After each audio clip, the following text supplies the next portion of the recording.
about fat foods, toxins, and stress, the three things that create disease. And there we go. So my name is Amy Altamash. I'm a family nurse practitioner, and this is Christy Lauren. She's also a family nurse practitioner, and we're both certified in functional medicine.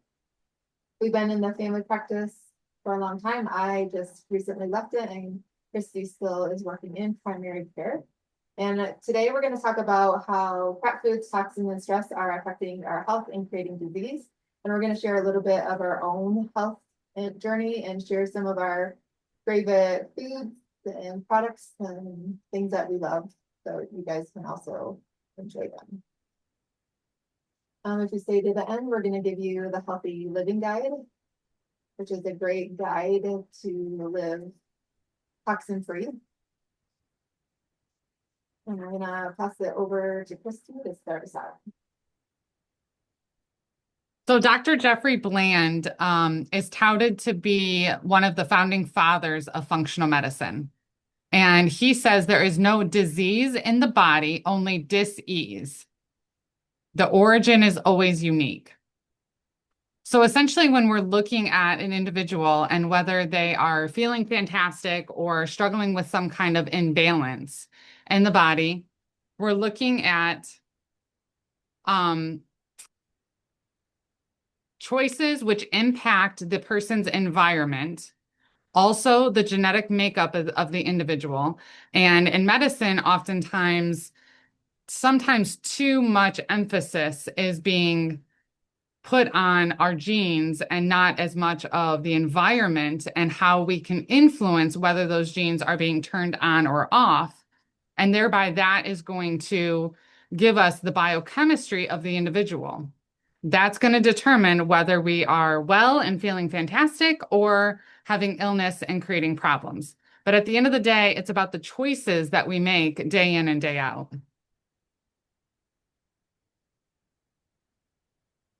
So to take that a step further, we can see with functional medicine, it's all about the interconnectedness.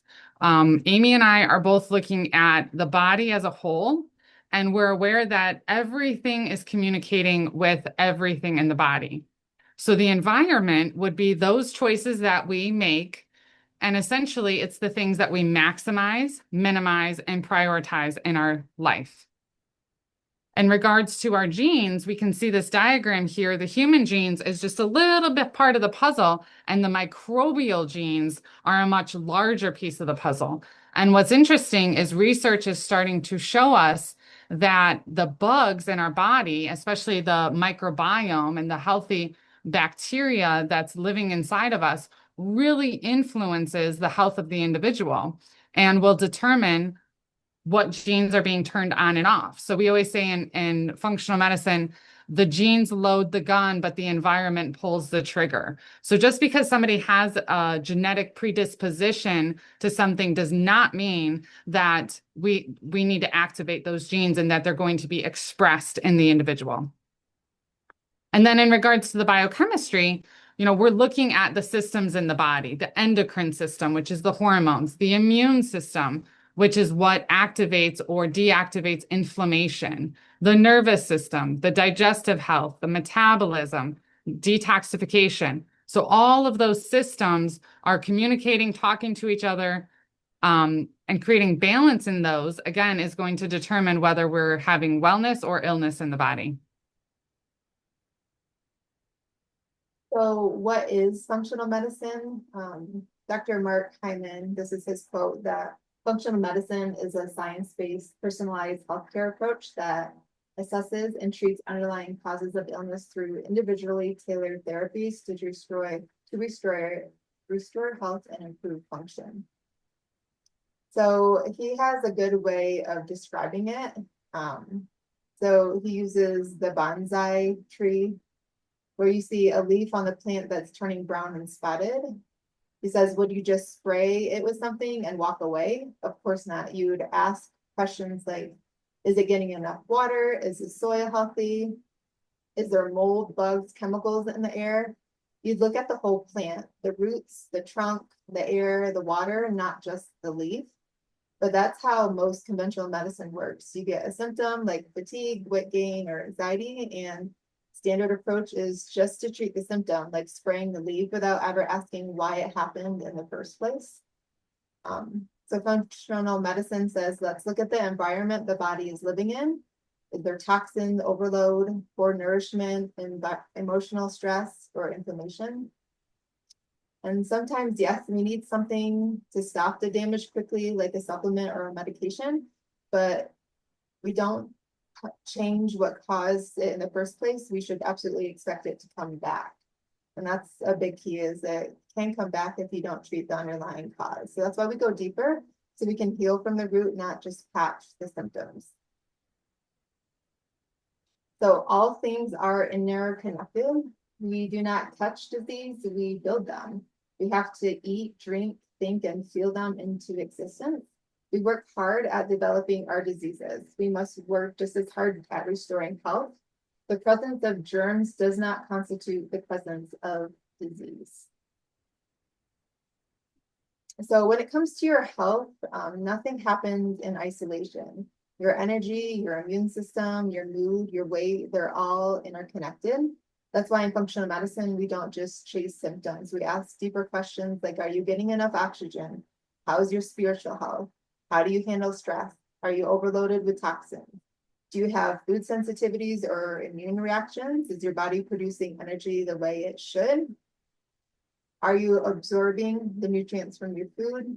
Do your genetics or past infections play a role? And what about your beliefs, your trauma, and your story?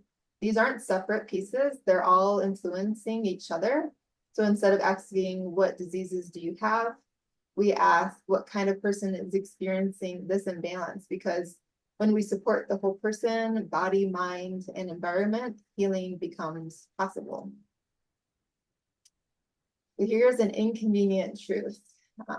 The truth no one's really talking about. We are not designed to be stressed out, inflamed, full of toxins, eating junk, or sleeping terribly, and still expect to have glowing skin, flat bellies, perfect digestion, high energy, and great sex.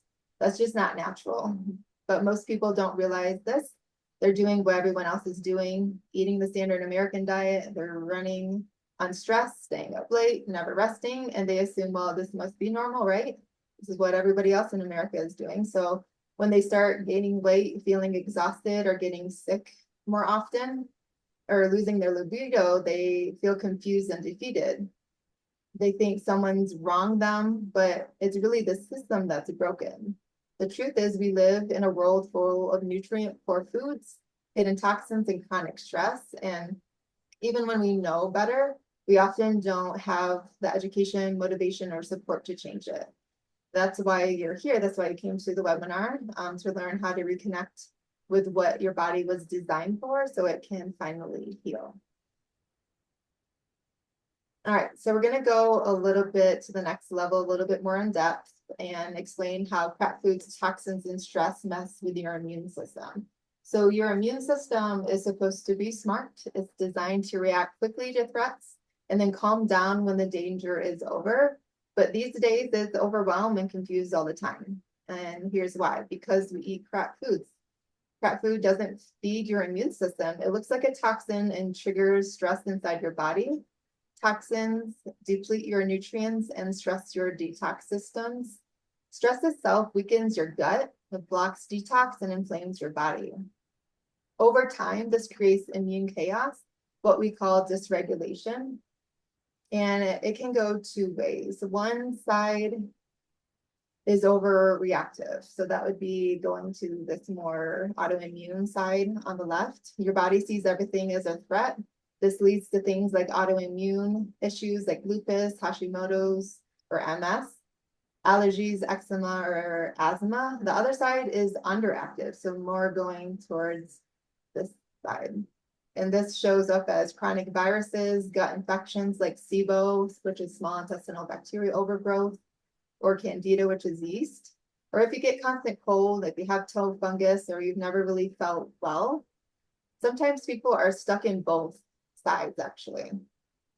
which is even more exhausting for the body. And yes, crap foods can literally become a pathogen when you're eating tons of sugar and processed junk.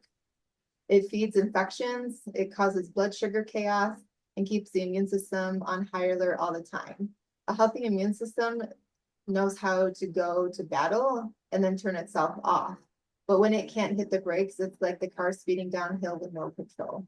That is why healing takes more than just supplements. You've got to remove the stressors and retrain the immune system so it can finally balance again. I think, Oops. can you go back one slide? I think what's interesting, and I didn't actually see this before, is atherosclerosis is there with chronic severe infection. And, you and I know that that's the case with chronic inflammation or inflammation that's not shutting off. But I don't think a lot of times it's talked about enough that plaque buildup and coronary artery disease is actually an issue with the immune system and with inflammation, chronic inflammation that's unregulated. Yeah, heart attacks are caused by inflammation, not just bad LDL, right? It's not just about cholesterol, guys. No, and we're actually going to be talking about that in our next webinar. So Yes. we'll talk about that a little bit more. So are these foods friend foods or foe, or a foreign invader? And really, I mean, probably most of us at one point had most of these in our cabinets at one time. So this is what I call crap foods. This is what most people eat every day, not because they're lazy or they don't care, but it's because it's everywhere. It's normal. It's what's marketed, and it's what's convenient, tasty, and some of these are even like promoted as being healthy, like Smart Start. You would think that's like healthy, but it's not. But to be honest, what do you see on this screen? I see a lot of sugar. I see fake flavors. I see ultra processed snacks. I see preserved meats. I see artificial sweeteners, colors, and chemicals. It's not food anymore. It's a science experiment. Even homemade versions of these still overload the body with sugar, refined carbs, inflammatory oils, and way more calories than we need without the nutrients our bodies crave to heal. This is the real foreign invaders. The body doesn't know what to do with these chemicals. They confuse your hormones, clog your detox pathways, inflame your gut, and hijack your brain chemistry. And this is what we're up against, not just willpower, but the whole food system designed to keep you sick, tired, and addictive. So I am happy about the MAHA movement that's going on, that is trying to really change the food system and getting rid of a lot of these chemicals. I'm going to pass it back to Christy, and she's going to go over a little bit more of the nutrition. So when we're talking with patients and clients about nutrition, there's so much confusion out in the mainstream health world in regards what is the perfect diet? What's the diet that I should be eating every day? Paleo, vegans. There's a lot of debate. At the end of the day, it's about the carbs, fats, and protein. If the body is nourished, it will run on nutrients. So the essential things that we need are oxygen, water, minerals, amino acids. We get minerals from our fruits and vegetables. We get amino acids from the proteins that we eat, vitamins, essential fats. Fat is not the enemy. Fiber, sugar, and nutrients.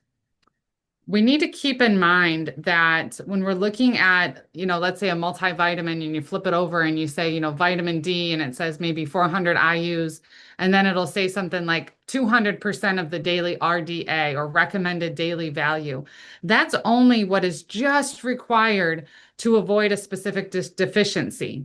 So for instance, vitamin C, something like 100 milligrams of vitamin C is the daily recommended amount. But when we're sick, we often recommend something like 1,000 milligrams 3 times a day to ward off infections.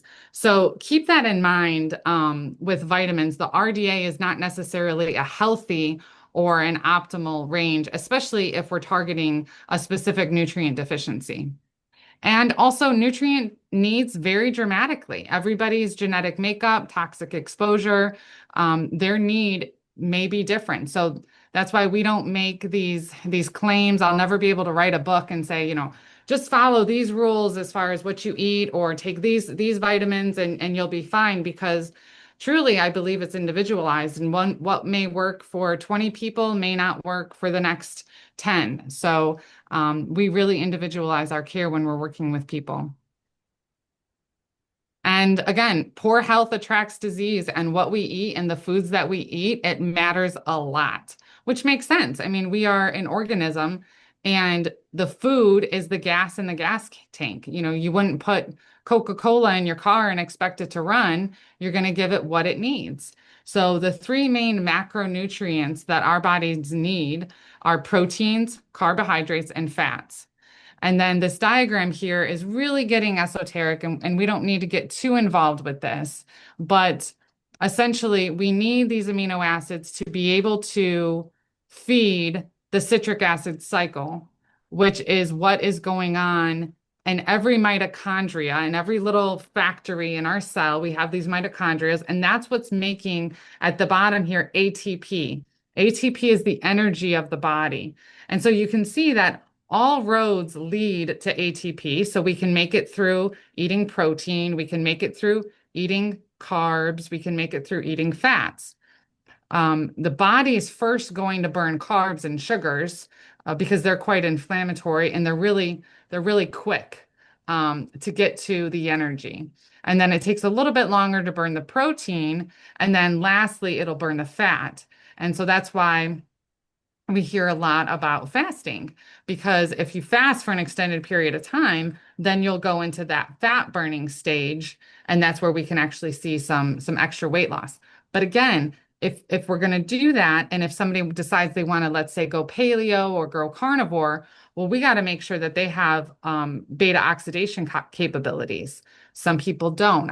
Amy and I do organic acids tests, and sometimes we'll see a block in that fatty acid metabolism. Well, high fat diet would not be ideal for that person. So again, it's about the individual. Sometimes if people go super high fat, super low carb, they feel terrible and they have no energy. And they try to push through, usually 3 days of that, you feel crappy. And then if you push through it, you can feel good, but they feel terrible. Well, that's probably not what they need and what their body needs. So we really just need to keep that in mind.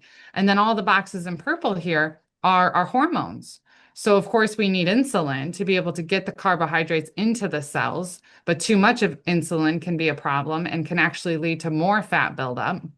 Cortisol is also going to influence, so that's our stress hormones, are going to influence how well we metabolize carbohydrates. Thyroid health. So at the end of the day, it's understanding that everything's interconnected, and we need the basic nutrients to fuel each of our cells. And the previous picture that Amy showed us is not giving us these building blocks and these nutrients. So today, we actually have a higher demand for nutrients than maybe 100 years ago or 200 years ago. This has to do with our genetics. It has to do with our busy lifestyle, go, go, go, do, do, do. We're just much more productive. The stress is higher, which means we're going to demand our body's going to demand more nutrients. And also our toxic load is higher than it was. So it requires more nutrients to detox those substances, which we'll look at here shortly. Also, the supply of nutrients in our food system is much more depleted. With topsoil erosion, there's less mineral density. Even a stalk of organic broccoli today has 50% less nutrients in it than it did in 1975. I mean, this is amazing. The vegetables are bigger. You look at an apple today and it's much larger and it has more calories in it, but it actually has less nutrients in it. So it has more sugar and more calories, but less nutrients. So we can really see where this is becoming a problem, and oftentimes why Amy and I end up recommending certain amounts of vitamin and nutrient replacement, especially if somebody's been deficient for a long time.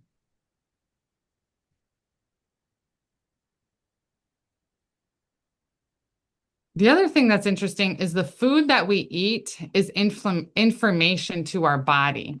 So again, this is where the conversation of genetically modified foods can come into play. And we really start to question what that's doing for our genetic expression. Um, because if we're eating, things like salmon, broccoli, greens, that is fueling the individual, and the genes are healthy and they're working like they should, and the individual's healthy and happy. But if we're putting in a bunch of inflammatory things, the genetic makeup is like, whoa, danger here, we're going to change the way that we're expressing things, we're in trouble. And so it's going to send out signals for a completely different kind of experience that that individual is having. So our choices matter. And we hear about 80/20. As long as we're doing it most of the time, I'd say more around 90% of the time is really what's going to make a difference in what are we eating as far as vitamins, minerals, proteins, fats, carbs. This is information for our bodies. So this is, Amy and I gave some examples of what we typically eat. I try to do an 18-hour fast if I'm in my follicular phase. It is important to kind of gauge where you're at in your cycle if you're a menstruating woman. So the follicular phase is that first 2 weeks when we have a little bit more energy and we can be a little bit more aggressive with things. So I try to do an 18-hour fast then. If not, and I'm in my luteal phase, sometimes I'll do like a 14 or a 16-hour. Breakfast it should be savory. We don't want to overload carbs in the morning. So I typically try to have at least 2 to 3 eggs, some kind of protein. I'll put collagen in my green tea. If I'm at work, I'll make a smoothie with some protein, berries, greens. I've been adding some flax chia and hemp seeds for some extra fiber.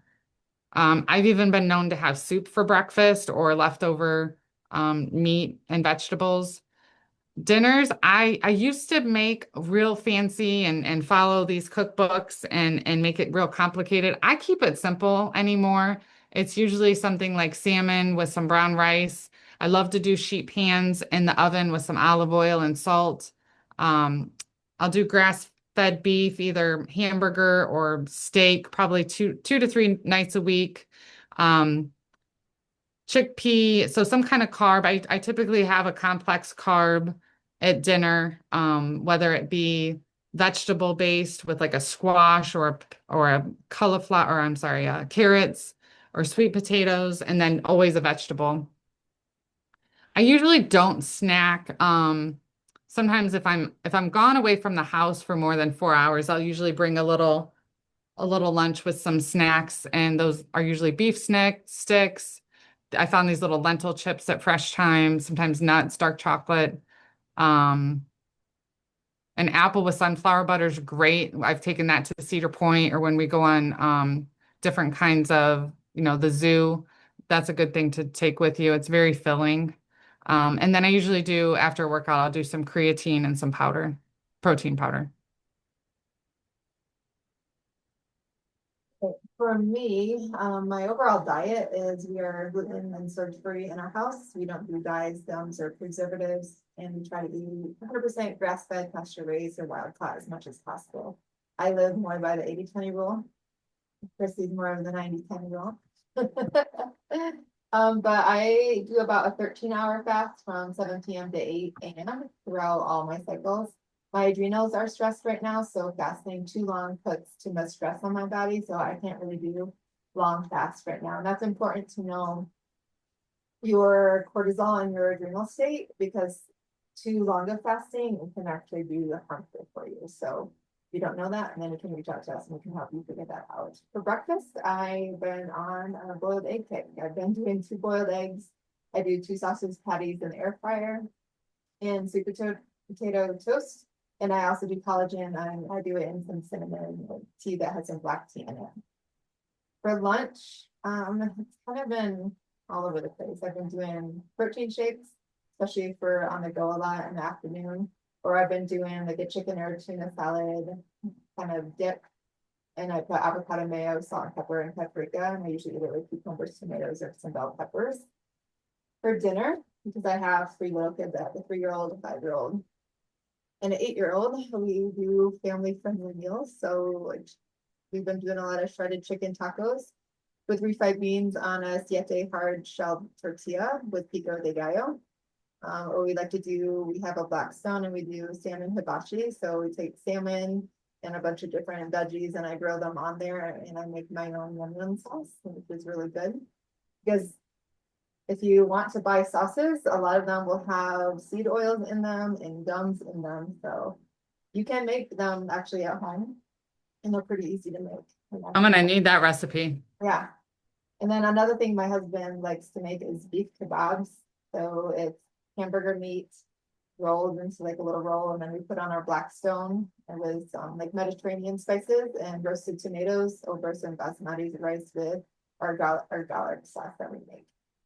And I don't snack either. I was really trying to think of what snacks I eat, and I'm really just kind of sticking to 3 meals right now. And one thing I really don't try anymore is I don't eat my kids' leftovers. Before I'd be like, oh, let me finish their plate. I do not do that anymore. If they didn't eat it, then it sits there until the nighttime and I just throw it away. If I'm hungry, I usually tend to just grab my Yeti of water and I'll put electrolyte water in that because by 2 p.m. usually I'm not really hungry. I'm just dehydrated from the day and I need to drink water.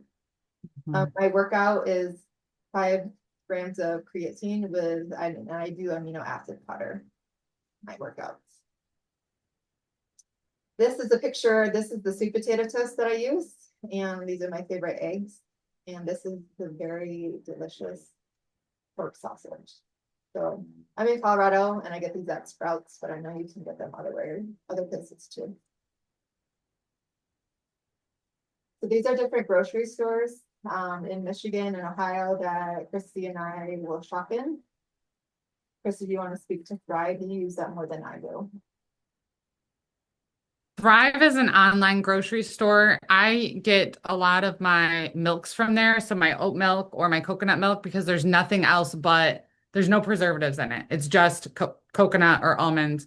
I like they have a couple dark chocolate options. They actually have some breads and frozen foods too. So it's an online supermarket. So some things that I can't find at the grocery store, especially since they moved Whole Foods. Whole Foods usually could sustain most things, but what's not at Fresh Time, I'll usually get at Thrive. There is the Whole Foods up in Ann Arbor. I'll sometimes go there if I have to go north. Phoenix is this really cute shop if you live in like West Toledo area. I highly recommend it. They have the best fresh produce. I don't know where they get it from, but it's just a small little co-op shop. It's like a mom and pop. It's really cute. And they have some good health food products there and some fresh produce.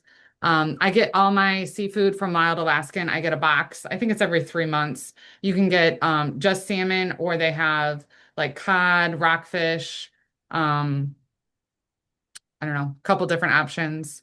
Um, Obviously Aldi's and Trader Joe's. You want to talk about your organic coffee?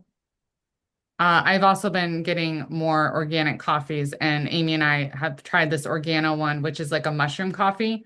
So if you want more information about that, we can let you know about Organo. It's pretty good. And it's on our website too of products that we like. Yes, it is. Okay, for me in Colorado, I normally shop at Sprouts or Natural Grocers, Whole Foods, or Trader Joe's.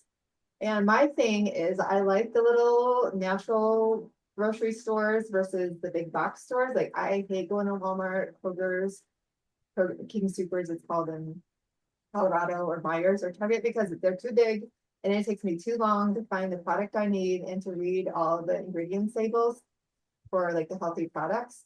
So my main thing is I like to go to the store where I only have a couple healthy choices and it gets me in and out, but I hate spending too much time at the grocery stores. Well, sometimes it's just information overload and choices overload. And I think as Americans, we're just a little bit spoiled if we admit it. And we just have so many options for food. And if we can just kind of keep it simple, it really can make life easier too. And that'll help with our stress when we get to that. But these are some of my recipes. Again, I just keep it simple. Spaghetti squash with some chicken. let me let Jill, I'm gonna allow you to talk if you wanna ask your question.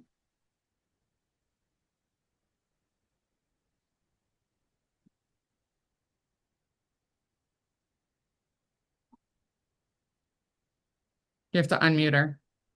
Good. Gonna ask- If you can ask your question in the text, I can't figure out. I'm asking you to unmute, but it's not working. Okay, all right, you can keep going and we'll see what she Oh, says. spaghetti squash is a great one, especially if you're trying to get off grains. It's very versatile. So again, you see a meat, you see a veg, you see a complex carb pretty much in all of um, my meals. I use recipe books. The Daniel plan was one I did a long time ago. I have a bunch of cookbooks and I have like a whole shelf of cookbooks and I just keep it. I'll basically how I do it is like Friday, I go through a cookbook and I pick out what recipes I'm going to make. Maybe I'll get like 3 or 4. And then Saturday, I go to the grocery store. I cook one meal Saturday. I do a little bit of meal prep on Sunday. I cook Sunday. I cook Monday and Tuesday. And then the rest of the week is like leftovers or like 20-minute salmon in the oven, rice, and a vegetable. Um, so that's kind of my prep for the week.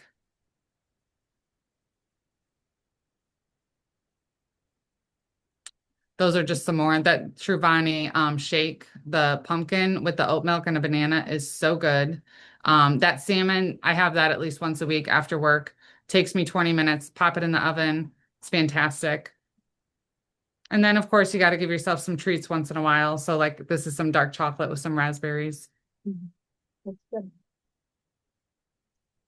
So, with having a lot of little ones, I always get asked, how do I get my whole family, because my whole family follows that gluten-free, soy-free diet. And what I do is I ask my kids, like I went around and asked everybody what their favorite meals were. And then I continue to make those meals. I just make them healthier. Like I just swap the junk and make it a little bit better for like pasta. I really like the brown rice noodles or lentil noodles. For tacos, we use the siete and they have pisavo or corn tortillas. Burgers, I haven't really found a really good gluten-free bun, so we usually just do it bunless or lettuce wrap. And for pizza, we use cauliflower crust or gluten-free crust. And we just make sure, again, we're using organic, the pasture-raised and grass-fed meats.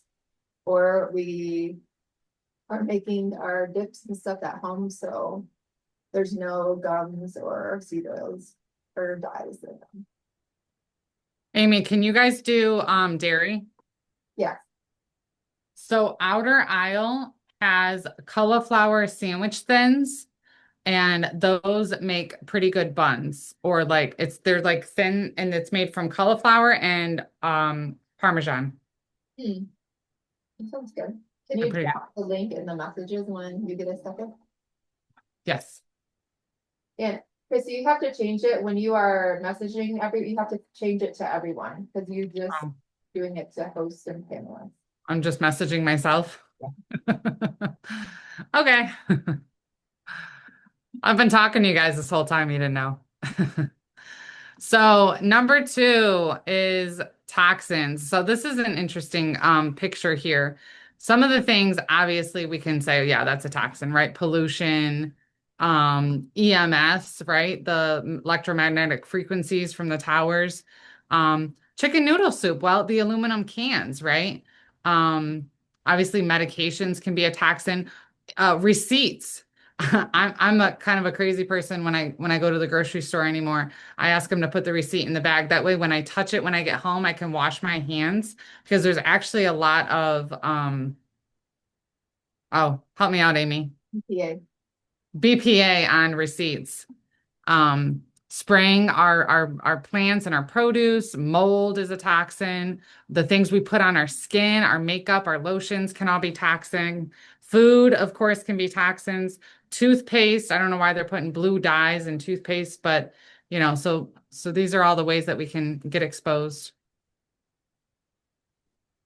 So the experience of toxicity is also individual. And I think Amy and I probably see this the most when we're dealing with an individual who has mold toxicity, you can have 5 people living in a home and one of them is severely ill and they have asthma and they're having seizures, or, we deal with kids that have an acute neurological inflammation and they're just off the wall. And it's because it's individualized. They're getting exposed exactly the same, but it just depends on what their makeup is. And we are designed to manage stress or manage toxins, but they build up. I think I explain toxins like a sandbag that you're wearing, and it just slows everything down. It slows down that mitochondrial process I was talking about and the ability to make ATP. And more toxins make it harder to detoxify. So it just makes everything more difficult. And what's interesting is whatever we are exposed to at the time of a toxic exposure, if our body can't get rid of it right away, it stores it in the tissue. And so this can affect the immune system and the nervous system. So oftentimes when Amy and I are working with individuals, once we can deal with whatever is acutely going on, the conversation about toxicity always comes up, whether it be avoiding toxins and looking at those things that we're exposed to day in and day out to start limiting our exposure. But then also, I think most of us at some point need to do and think about doing various detox methods, which we'll talk about here in a minute.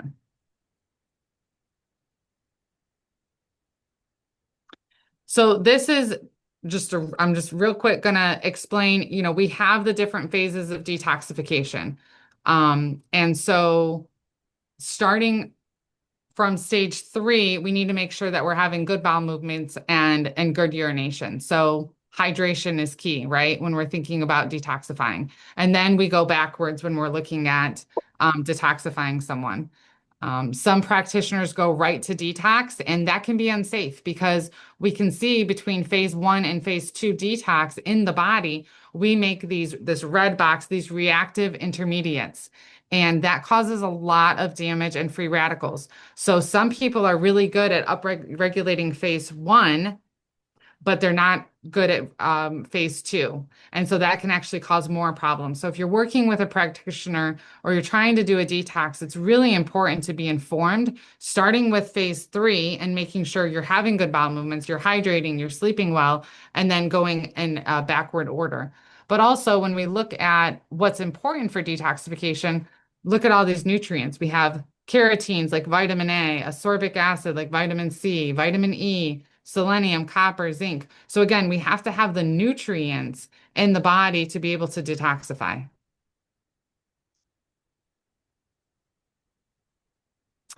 So this has been something in my journey that I've had to really focus on because I have a genetic predisposition to not detoxify well.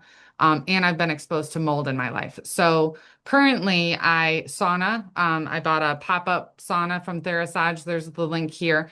3 days a week. Again, like Amy said, you can overdo sauna too. So if your adrenals are shot and you have very bad adrenal fatigue, sauna might not be a good option. Or if you do sauna, you do it very gently, like 10 minutes at a time, and you ease into it because it can really wipe out the adrenal glands.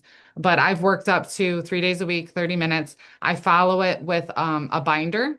Binders are what we use a lot of times to like grab onto the toxins as the body's trying to get rid of it.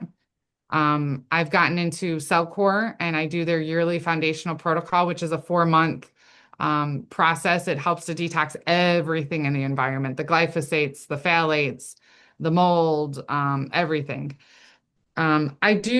I've been doing a parasite cleanse quarterly. That's kind of neat and fun. You can ask us more about that later. It's also important to move your body because your lymph nodes are part of your detox process and they don't move on their own. They don't have its own circulation. So moving and jumping and activity really helps to provoke detox and to take the garbage out. So I have a rebounder that I jump on, and I also have a vibration plate, which is kind of fun. Epsom salt baths are fantastic. And then just fasting can be a gentle way to detox, doing the 18-hour fast, or if you're doing really good and feeling energetic, a 24-hour fast can be a way to detox because when you're not feeding yourself, then your body's going to go and target areas where it needs to repair and do some work. So what I do for an everyday detox is the first thing I do is I drink lemon water and warm water first thing in the morning. And I put a lemon in half and squeeze that into my water. And it helps boost liver enzyme production, stimulates bile flow to flush out toxins, and it hydrates and supports. So I do that every single morning. Weightlifting is a big one for me for building lean muscle and to help movement, kind of like Chrissy was just saying, you got to move to help that move. And I also do what's called a restore and a flow yoga. I go to a Vasa gym that in the yoga room, they have infrared lights. So I'm detoxing that way, but also the yoga is very gentle and this restore is all about stretching. So mine is, I'm trying to do more of a restorative program for my adrenals right now. I'm not going too crazy with my exercises. I used to do a lot of HIIT exercises, the high intensity, and it was just too much. And I really became fatigued from that too quickly. I also do some steam sauna where you go into a lot of steam and I only can tolerate about 5 minutes. I have not gotten up too high. I also do Epsom salt baths about twice a week. And that sulfate and the magnesium sulfate helps support that phase 2 liver detox that Christy was talking about. I'm only doing a parasite cleanse once a year right now. I just got done treating a bunch of parasites. So I'm taking a little bit of break. I'm testing positive right now. And a big one for me lately, again, in my kind of restore and my adrenals is a Sabbath. So once a day, I try to do rest, no chores, no screens, and no stress. And that really is helping get my adrenals back and helping boost my nervous system. Other things I do is grounding. I take my kids hiking usually once a week and we take our shoes off and we get in the dirt and we play in the river. That's really good for your nervous system. And then every night I do red light bulbs. They're not infrared. It's literally just a light bulb that's painted red because that helps support melatonin production and helps decrease cortisol. So it helps with our circadian rhythm. Again, helping my adrenals and helping us fall asleep. And these are some of my products. Oops. So this one here is the red light. It just makes my room red. And then my essential oil diffuser, it has some salt lamps on there and then the Epsom salt that I've been using.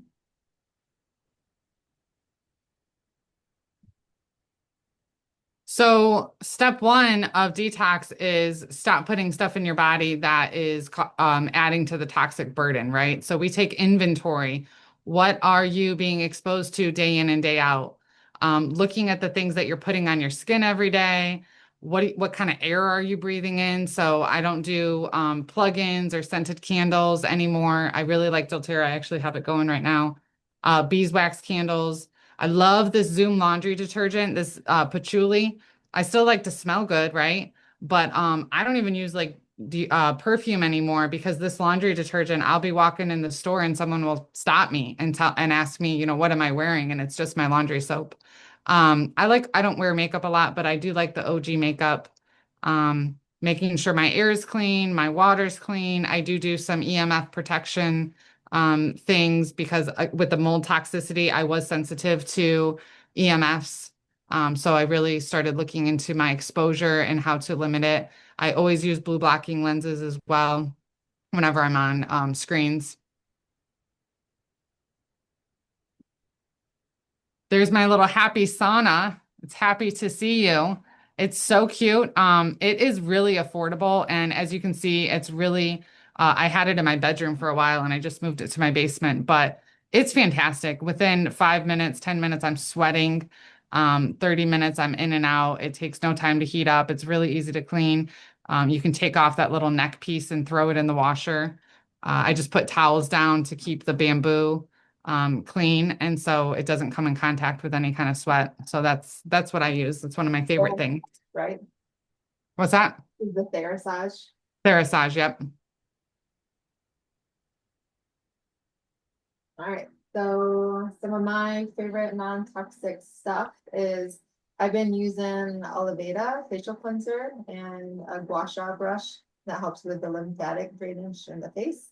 I usually wear the OG makeup. For hair dye, a really clean product is O&M or OA Hair Care or GM Body is usually my shampoo and conditioner. And deodorant, this Hey Humans deodorant is really good. It's aluminum free, it's very natural, and it actually works. I've tried a lot of deodorants in the past, and they would work for like a couple months and then they would stop working. But this one I've been using for a good year or so, and I haven't had any issues with it. For oil and skin detox, I do oil pulling. That's where you literally swish around some coconut oil in your mouth for about, as long as you can tolerate, you kind of have to build up some strength to doing that, whether 5 to 10 minutes, and then you spit it out in the trash can, and it helps with re-enameling your teeth. And then I always use a fluoride-free natural toothpaste. You don't want to be using fluoride. I have thyroid issues, so I really try to avoid fluoride and products and in water. You don't drink any fluoride water either. Dry brushing is another good one for lymphatic flow. So really a brush that you brush from your feet all the way up to your heart, and from your starting on your hands all the way up to your heart, and that helps with the lymphatic flow. Like Christy, I don't use air fresheners or anything like that. I use essential oils, whether it's in an oil diffuser or essential oils in a spray that I can spray around my house. And I'm only using beeswax candles. I don't use soy or any of the other ones just because they let out so much chemicals when you burn them. I've been making my own homemade laundry detergent and dish soap lately, but I'm Ooh, curious if you would also, I would like to know what that Zoom, I'm gonna have to look that up because I am in the process of moving it. I don't know if you can see the boxes in the background, but I won't be making homemade laundry detergent for a little while, so I'll need a replacement. And then I never use plastic. Throw all my plastic food storage containers away. I only use glass. And I've been trying I've been in the process of weight loss, so as I'm losing weight, I'm trying to even pick better clothes. I'm trying to do the PFAS-free workout clothes when I'm buying my yoga pants that I like to wear all the time. So I'm just buying better products. As one wears out, I'm replacing it with a better option. And that's the main thing with, you can't just like go and buy all these things today, be broke from it. But this is yeah. years of me and Christy slowly adding things and making new habits. We're not asking you guys to just do all these things tomorrow just because of this talk, even though you may want to. Well, you can go ahead and throw away your scented candles though, because those belong in the garbage. Lighted candles or the plugins, yeah, don't keep buying Yeah, them. those Bed Bath and Beyonds, just throw it away. Yeah, and then for hydration, water bottles that are not plastic, like throw all the plastic water bottles away and use either glass or stainless steel. And then for sleep, I'm really big into the red light bulbs or sound machines, the blue light blocking glasses that Christy has on. I usually have mine on, but I accidentally packed them and I can't find them. Aw. That's my life right now, is unpacking all the boxes that I packed because I need something. But these are the products. I don't know if I put I use this tea at night. I love it. It's called the ashwagandha tea, and I put inositol powder in it and a little bit of this calm magnesium in it.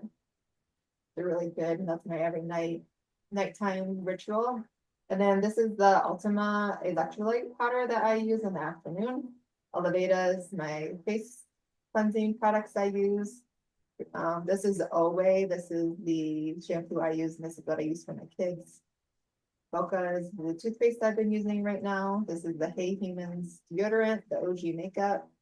And this is the O&M hair color that I've been using. It's very Yeah, that Giovanni is really good. And that's at most health food stores. I get the tea tree scented one. It's fantastic. That's my favorite shampoo and conditioner because you can actually get a lather and it will actually get the oils out, which some of them I found because I only wash my hair like once a week.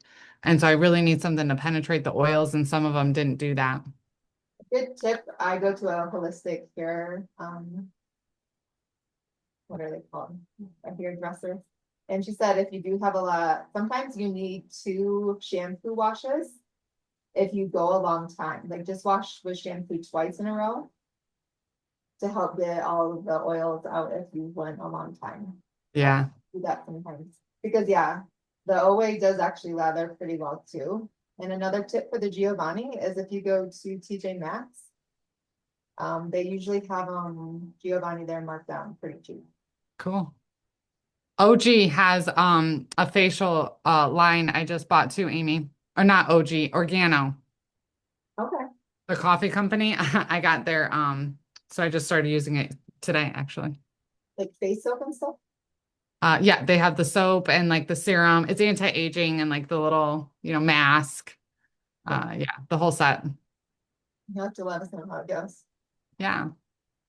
So why do toxins matter? What's the reason? Well, it damages the cell. So it actually damages every cell membrane. And so it's cancer causing. So that's probably the biggest thing I think people are familiar with, like plastics, phthalates, like these things can actually cause cancer.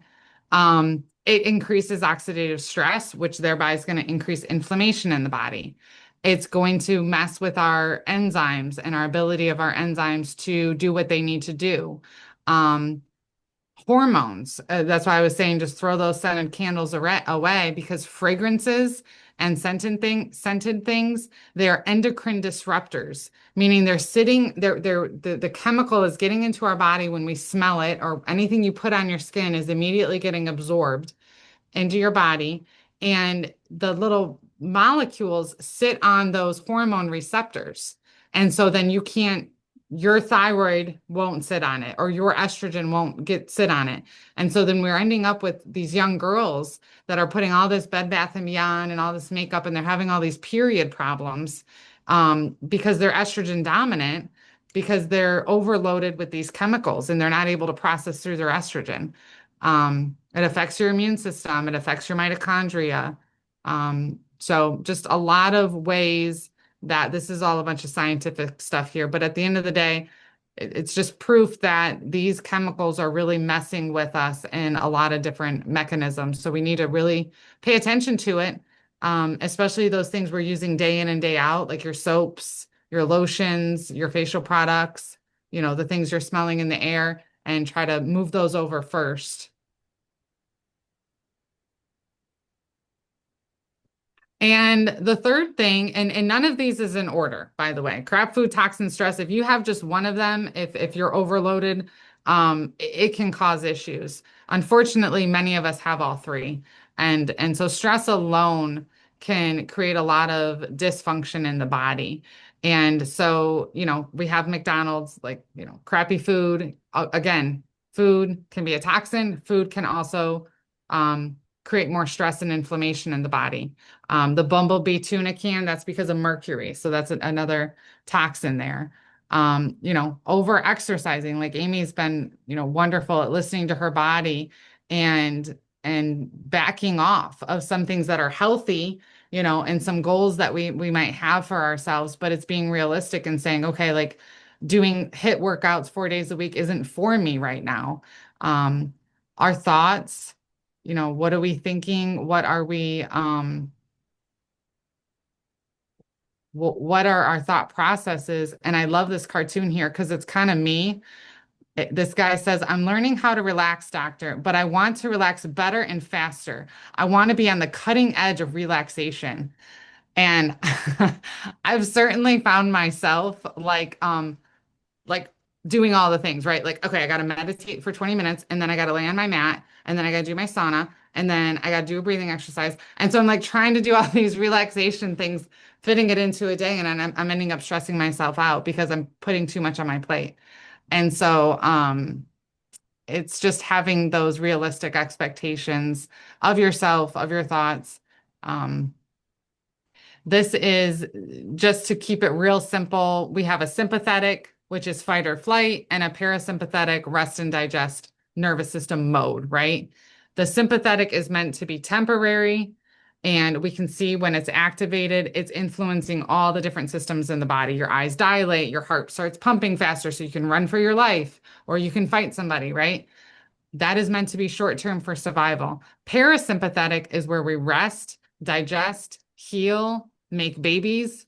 That's where we need to be primarily. Unfortunately, Americans live oftentimes in a sympathetic nervous system state day in and day out. And the body is primal. And so something as simple as being late for work and you're thinking, oh my gosh, I gotta go, and you're in a hurry, the body is still creating those same hormones that it would if you were literally getting chased by a tiger.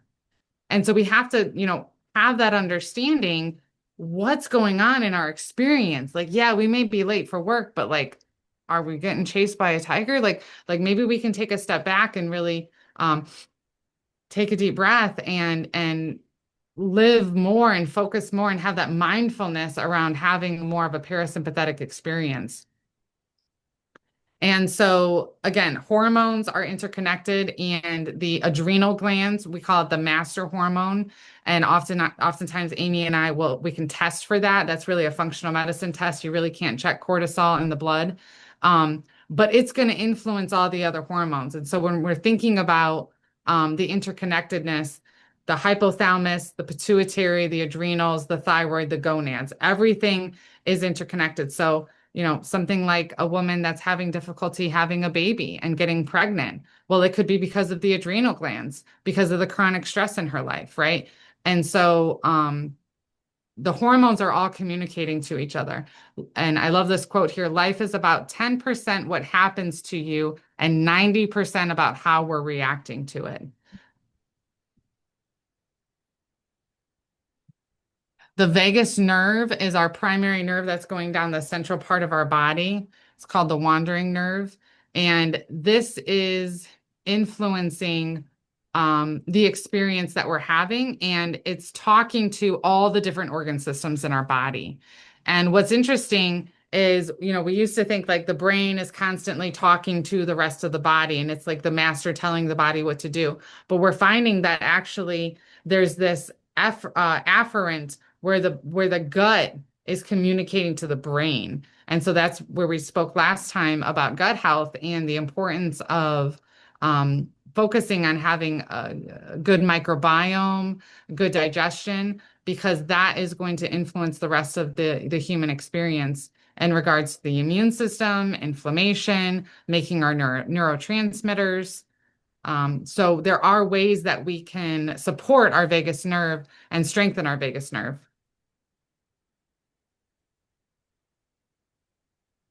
This is just a real quick synopsis of some people are high cortisol, some people are low cortisol. Typically, what happens is we start out high cortisol, like we're stressed all the time. And some of the symptoms of that, higher blood pressure, racing heart. It can influence our bone density. You feel anxiety.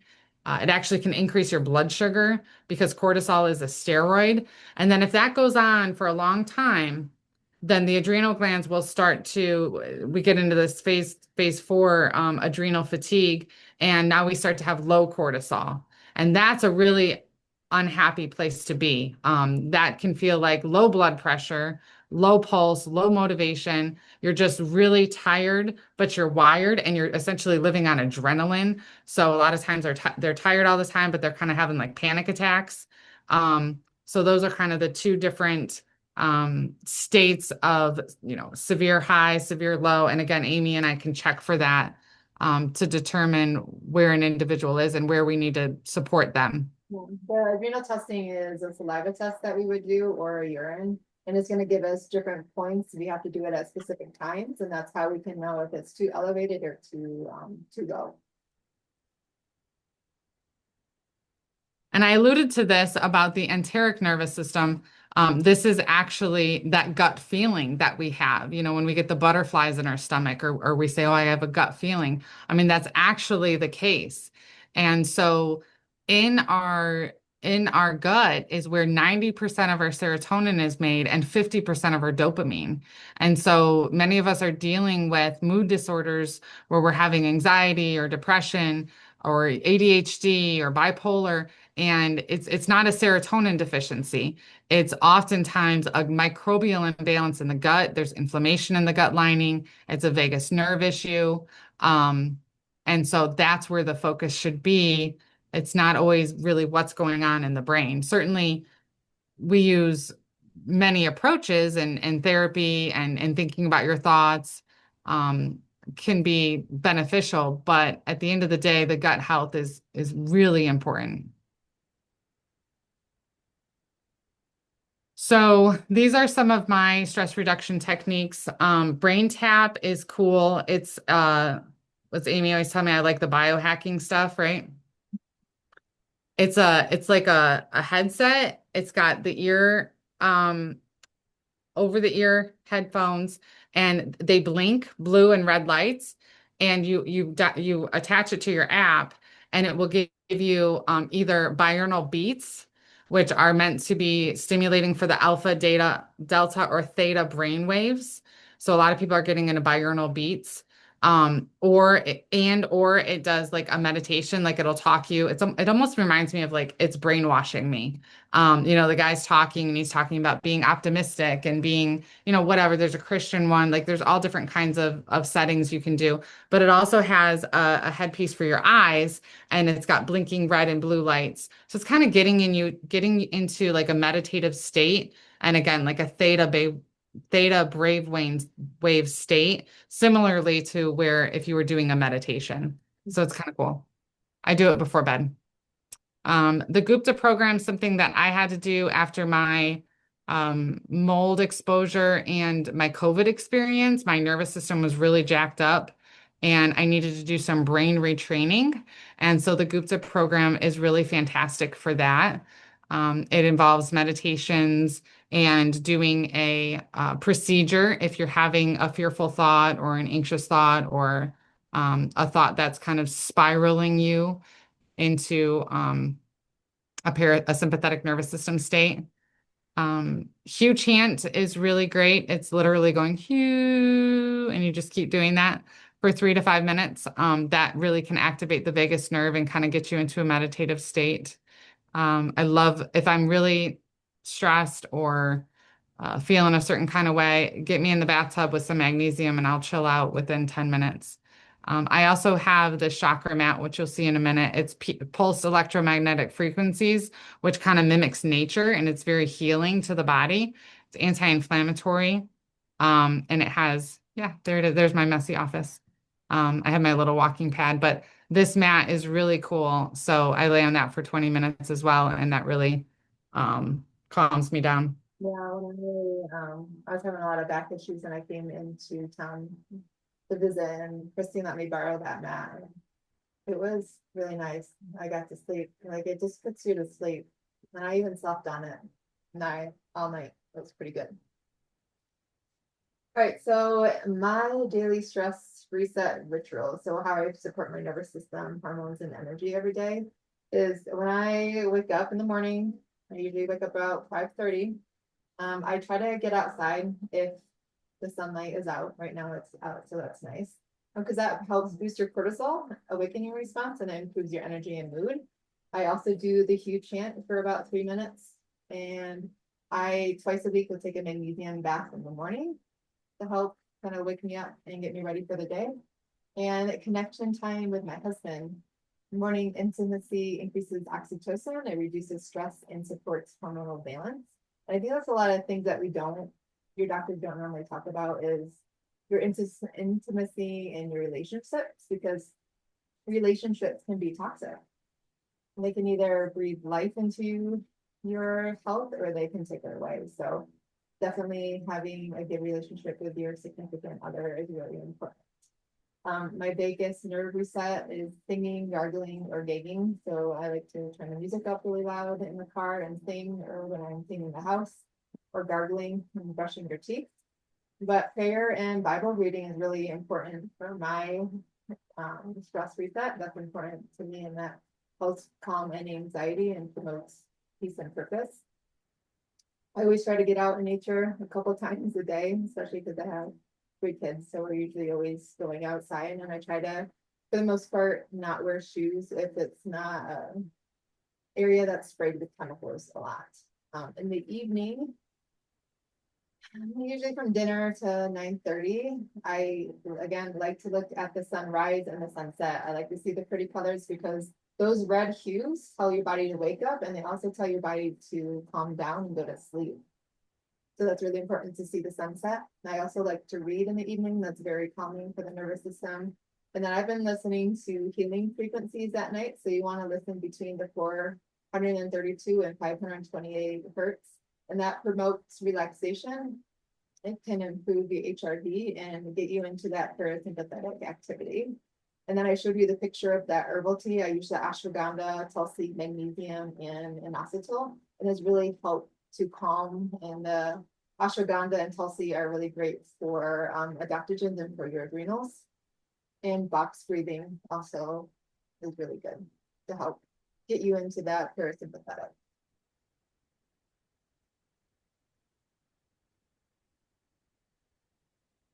Go back to you. Oh wait, is this me? It can be me too if you want. So optimal health is not complicated. You want to maximize, put in what's needed for you. You have the raw materials your body needs to function and heal. Just give the oxygen, water, vitamin, minerals, antioxidants, proteins, and healthy fat. And the belief that the therapy that you're using is safe, like the belief that you are gonna improve your health is really important too, that you're gonna get better. You want to minimize, you want to take out what's harmful, like your toxins, infections, allergens, stress, and trauma, and the limiting beliefs, like the fear, the negative expectations, those toxic relationships. Sometimes we can do so many great protocols and do all the testing, but if you're living in a toxic environment and there's a person, your spouse, family members that are toxic, you're not going to get better until you actually put boundaries on that relationship to improve. So you really got to prioritize yourself. You got to sleep. Like sleep is important. I am very stingy about my sleep. Like if it's 8:30, you better be getting the kids in bed, or else I'm going up to bed and he's doing it by himself. Like I'm going to sleep because it's important. Stretching and breathing and those meaningful relationships are all really important. So everything that we've just covered is just the tips of the iceberg. There's so much more that we would love to teach you and to help you along. Like we talked about removing the toxic food, but we really need to still make sure you're eating the right foods, and how every person that we treat is always a little bit different in how in the diets that we recommend. And we give really good guidance, whether it's meal plans or brainstorming recipes. Like we do work with you guys one-on-one to make the diets work for you. As Christy mentioned, you have to do the detox right and in the right steps and do it safe, because if you do it in the wrong steps, if you're not cooking every day and you really start to detox yourself, you're going to make yourself sicker and worse. And you really want to heal your gut for lasting results. You really want to make sure you're following a 5R protocol, which is what we use when we do a stool test, because there is an order of how you should treat yourself. You really gotta remove the toxins and infections first. You want to make sure you're re-inoculating that and making sure there's just specific steps that you have to do. And we've done different talks on the 5R protocol and the gut-brain connection if you guys want to go back to those.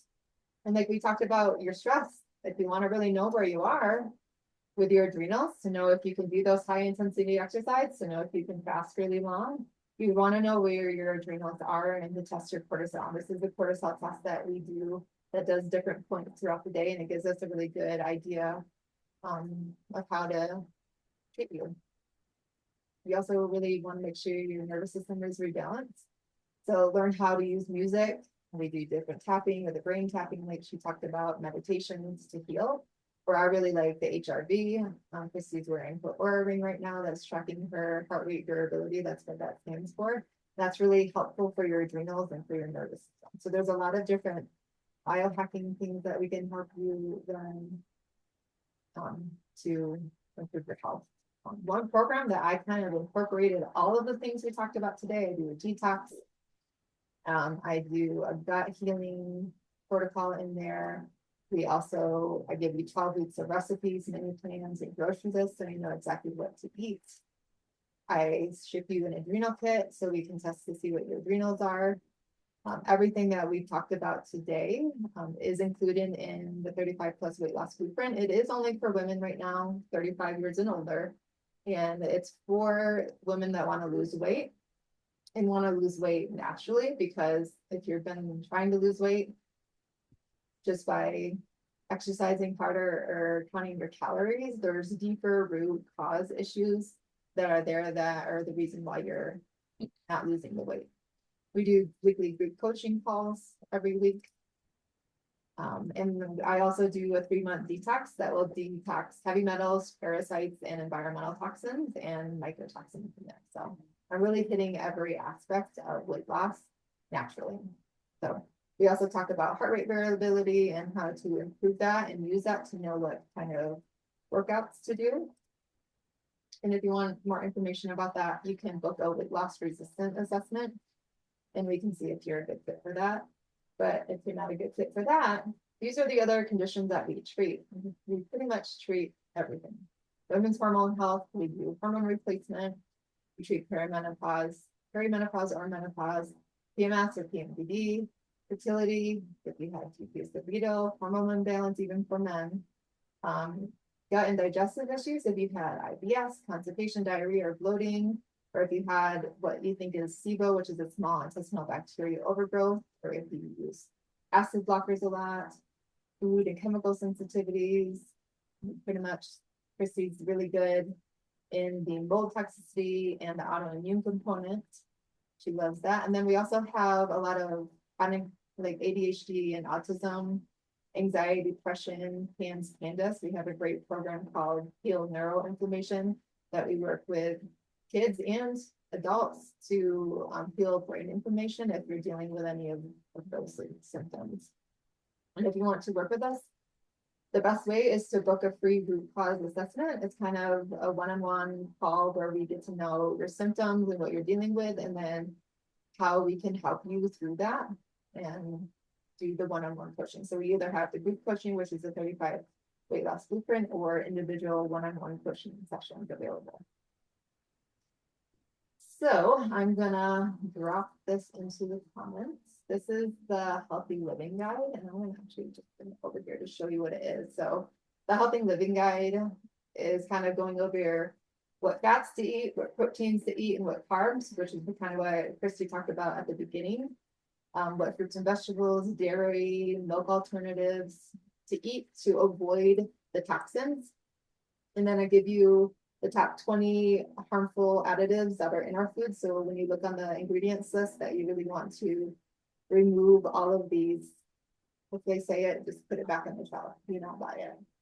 So I'm gonna drop this. It also has a clean 15. These are the 15 foods that are not heavily sprayed with pesticides, so you don't have to buy these organic. And then the dirty dozen are the 12 foods that are the most heavily sprayed with pesticides. And then this is the fun phytonutrient spectrum. It's kind of a challenge. You should be getting all of these colors of the rainbows with your food in every single day, at least one serving, preferably 2. And this is a fun checklist that with my kids, every so often, we will do a challenge to see who can get the most colors in every single day. And then the personal and beauty care products that we recommend, kind of just in the list form from what we talked about earlier. So just a great way to clean up your diet. Amy, you posted today about the coating that is going to be put on organic fruits and vegetables. The organic peel, yeah. And my question is, have we explored yet how to, what are we going to do about that? Is there a soak that we can do to get it off the fruits and vegetables? If we peel it, I mean, what's our solution to that? Yeah, I'm not quite sure yet of what what to do about that. I know you can still call the grocery store and see if they are giving produce that has it on it, and then the sticker, like the number on those fruits and produce. I think if it starts with a 6, it's not sprayed with organic peel, but if it's a 9, it is. I'll have to look up exactly, but that's one way that you can know if it's on there or not. The best Okay. one thing I'm gonna start doing once I move to my new house is really be intentional about growing my own food as much as Mhm. possible, and then get hooked up with a CSA, which is where you're buying a piece of the farm and they deliver the produce to you because they're not using the organic pill usually. Yeah, that's true. I need to do that next year. Doing And of course, I was thinking about, frozen. I get like frozen blueberries and I pretty much do blueberries and raspberries and cherries anyways as my main fruit. So, very. okay. Yeah, and then the local farmers markets are still, I'm gonna really be better about doing my local farmers markets from now on out. Mhm. Because most of the little farmers markets, they're not gonna be using the organic pill. It's more, No, but they're not always organic though. They spray.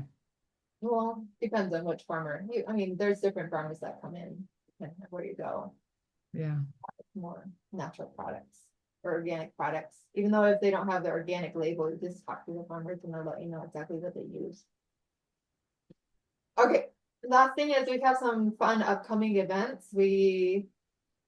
Christy will be at the Greater Toledo Holistic Wellness Fair. So this is more for the Ohio area, or Michigan area. It's August 3rd.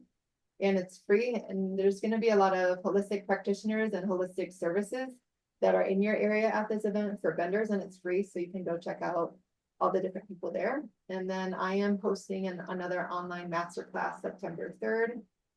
And it's called How to Lose Weight Naturally and Permanently Without Hunger, Overtraining, and Bad Diets. And I'm going to go more into about what my weight loss program is and how to lose weight naturally. And then both me and Christy will be at the Rooted in Wellness Expo. Christy is speaking at this event, and they're talking about parasites, hormones, root cause medicine, sugar, insulin, GLP-1s, and immune system support. And we will have a fun free gift for you if you show up at our table, and you can sign up here. This one does cost $75 to attend because you get access to all the speakers, and then they also feed you lunch. The Ignite Your Passion to Wellness Expo is September 23rd from 3 p.m. to 8 p.m. And there's different speakers, vendors, hand-on demonstration. They give you swag bags and giveaways. If you sign up before the 15th, it's only $55, but after that, it's $75. And our next masterclass together is going to be in October, and it's on the 3 myths of modern medicine. So we're going to learn about the cholesterol myths, lab reference ranges, what's optimal and what's the myths out there. And then if you eat healthy, you'll be healthy. Kind of like if you eat all the right things, but you're still not healthy, why that is a myth. So that's a good one. All right.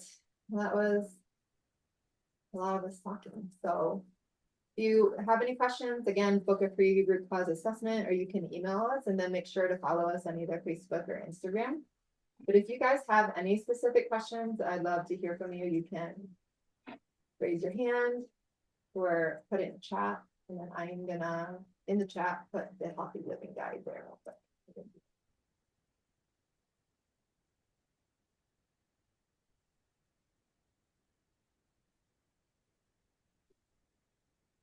So there is a link if you click on that. To see again, you have to change, yeah, see that blue box, you have to change it to everyone.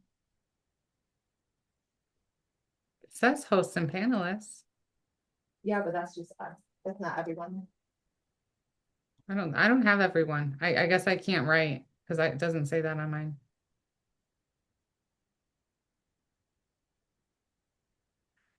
I've still been talking to you guys and you don't know it. Maybe they can't be, I don't know. Thanks. Let us know if you have any questions. What are your top 3 things we can do now to reduce household toxins? That's from Holly. Open your windows and air out your house. That's a big one, especially now that it's nice out. You want to open from one, to the back of the house or to the front or the side to the side, so there's like a breeze coming through. I mean, the easiest one is like Chrissy said, if you have candles or air fresheners, you can throw those out right away. There's no reason to. I'm going to be posting a TikTok here soon on water. The water from the faucets are getting worse as far as toxicity and the allowance of metals. So we really need to be focusing on how and strategizing on how we're going to get clean water. So whether it's buying something that you're, pouring the water in and doing a filter or having something installed. I started with the reverse osmosis. Well, I started with the pitcher, then the reverse osmosis. Like Amy said, it's progression, right? And now we have the full house filter. Um, when being nurses, we're thinking, the top, like air, airway, breathing, um, and then food, the foods that we're put, these are the things that we can control. We can't control a lot of things in our environment, but what are the things that we can control? And toxic thoughts, I still think that's a big one. What are the things that we're thinking about day in and day out, and are they serving us? I would also do like a pantry detox, like if you go through your pantry and just clean out all the things that have dyes or seed oils in them, that would be a great start. Just get rid of it. Start over. Holly also wants to know, tell me more about the organic coffee. It has the spores of the mushrooms, which is unique to the other mushroom coffees. And so it's an instant coffee, which is also um, a nice thing. It comes in a powder, and so there is organic coffee, black coffee, and then it has the addition of the spore mushrooms. And they're claiming because they're the spores that they're much more effective. And for the immune system, mushrooms have been touted to be anti-inflammatory, anti-carcinogenic. So they have the main one. What are the three mushrooms? Can you guys see my screen again? I started sharing it. This is on our website. It's under resources and it's called recommended products. And we have a lot of the links that we have talked about today here. So you guys can easily go ahead and click on it. And I believe I pulled this up because organic coffee is right here. If you click on it, you can find more about it. Yes. Yes. It has reishi. It's reishi, mycelium, and its spores. There's a bunch of different stuff. It's really good Mhm. coffee too. It does taste I good. enjoyed it, but again, I'm working on my adrenals, so I gave up coffee for one.